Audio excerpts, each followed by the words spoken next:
A man stands in the ashes of his own life, and instead of begging for mercy, he does something almost no one in Scripture ever does. He dares God to strike him dead if he's lying.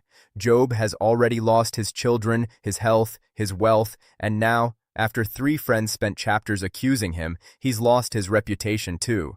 So in Job 31, he does something extraordinary. He doesn't just say, "I'm innocent," he lists it out. Sexual sin? Deny it. Curse me. Mistreating servants? Deny it. Curse me. Ignoring the poor? Trusting money instead of God. Secret idolatry.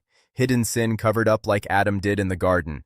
Point by point, Job puts his own life on the table as collateral.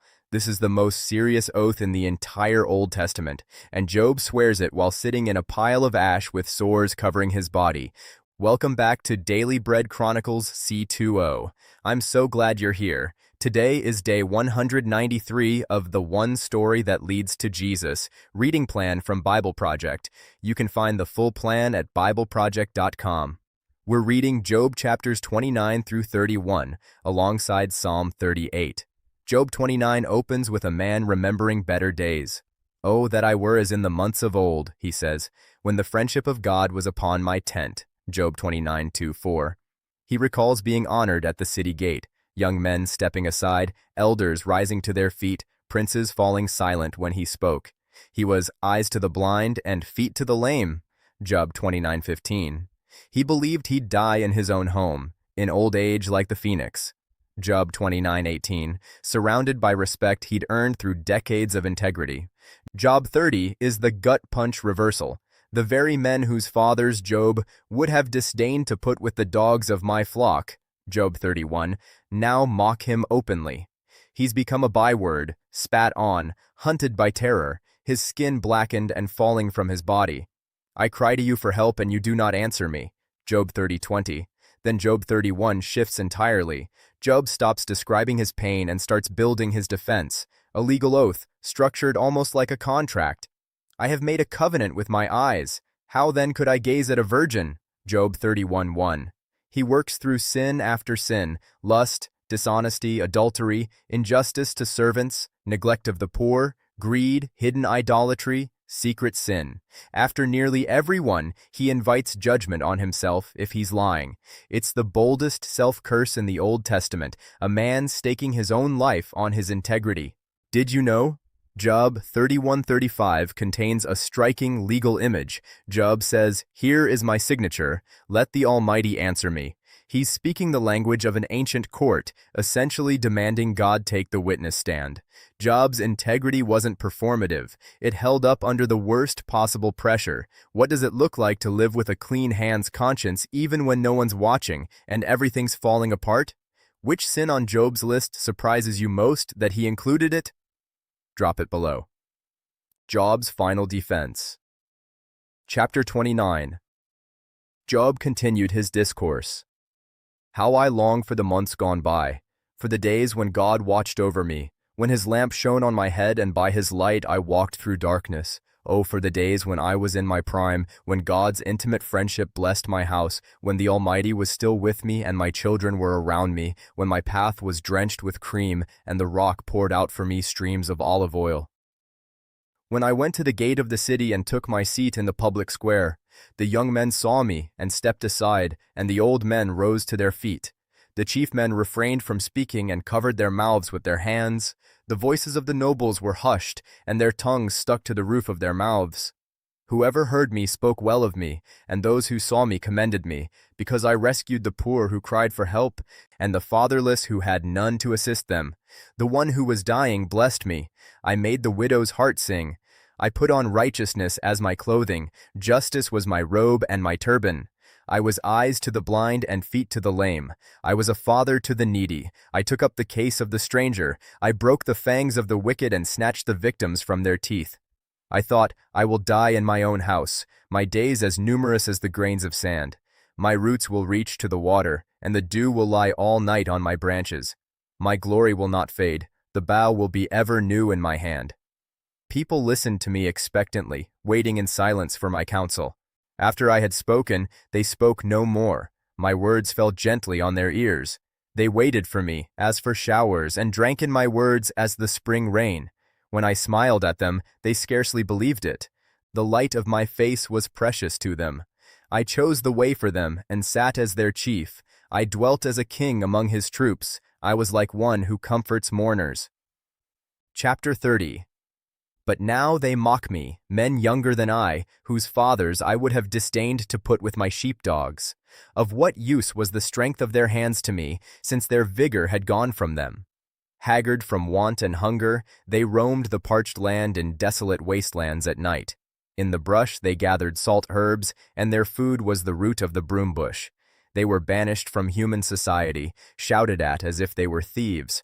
They were forced to live in the dry stream beds, among the rocks and in holes in the ground. They brayed among the bushes and huddled in the undergrowth. A base and nameless brood, they were driven out of the land. And now those young men mock me in song. I have become a byword among them. They detest me and keep their distance. They do not hesitate to spit in my face. Now that God has unstrung my bow and afflicted me, they throw off restraint in my presence.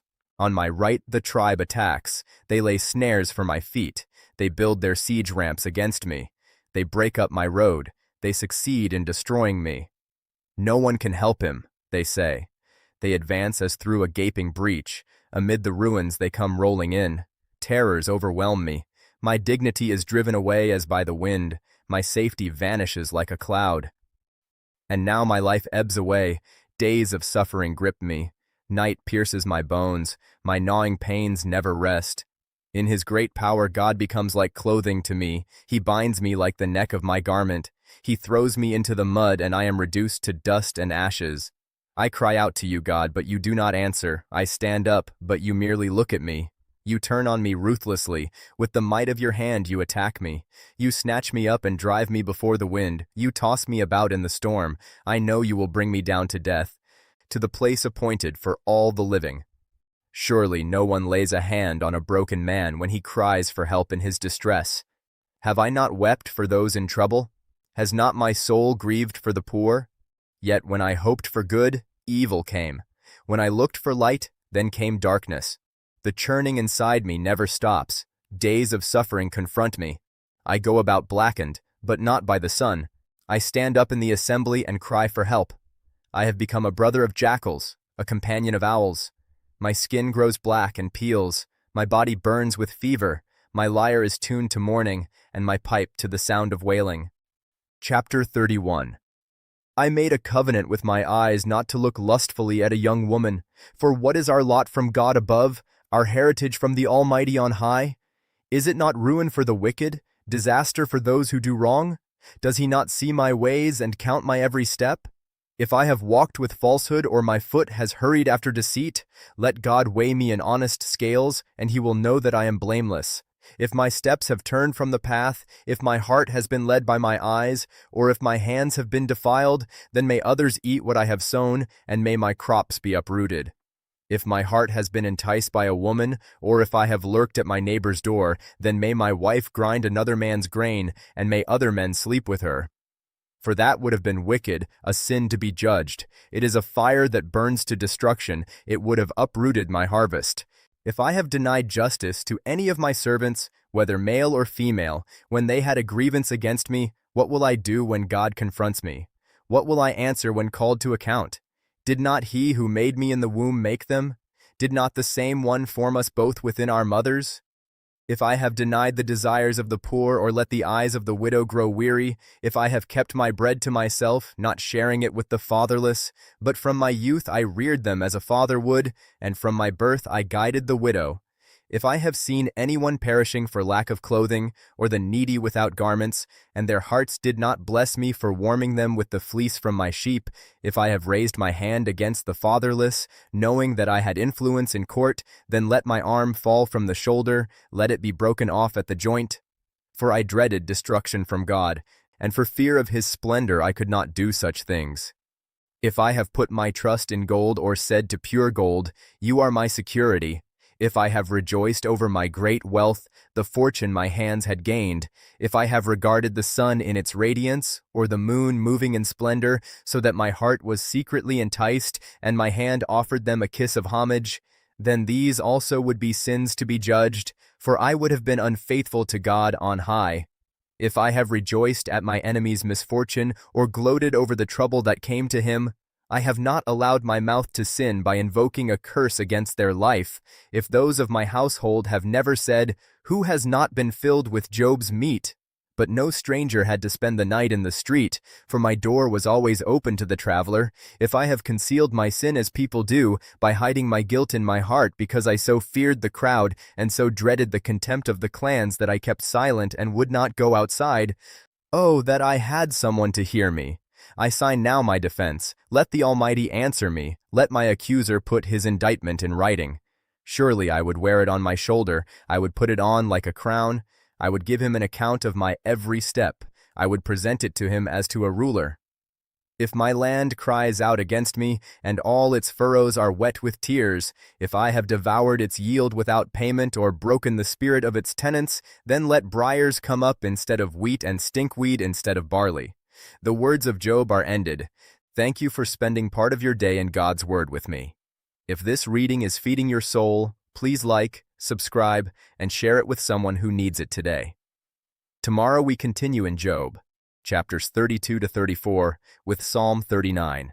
Until then, hold on to your integrity even when no one's watching. God bless you, and I will see you in the Word tomorrow.